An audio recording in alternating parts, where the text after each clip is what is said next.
আসসালামু আলাইকুম রহমতুল্লাহি ওয়া বারাকাতুহু।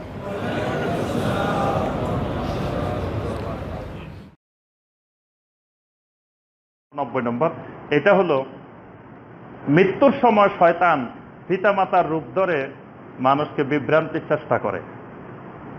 এরকম একটি জাল হাদিস আছে যে আমরা অনেক সময় শুনি যে মানুষ মারা যাওয়ার সময় শয়তান নাকি মা বাবার সুরত ধরে আসে, সুরত ধরে এসে তাকে ঈমান হারা করার জন্য, তাকে বিভিন্ন বিভ্রান্ত করার জন্য চেষ্টা করে।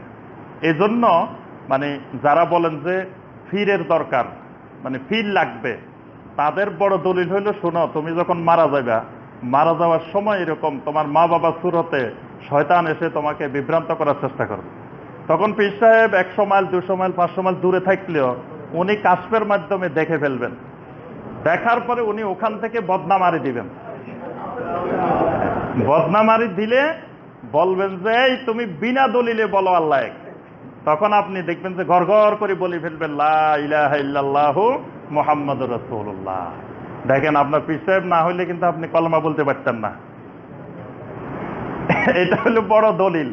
সাধারণ মানুষকে মানে এইভাবেই বোকা বানিয়ে মানুষ তখন কথা আল্লাহু আকবার, অবশ্যই তার তো ঈমান হারা ওই দুনিয়া থেকে যাইতে হইব, তাহলে অবশ্যই লাগবে পীর সাহেব দরকার, না হয়তো ঈমান থাকবে না।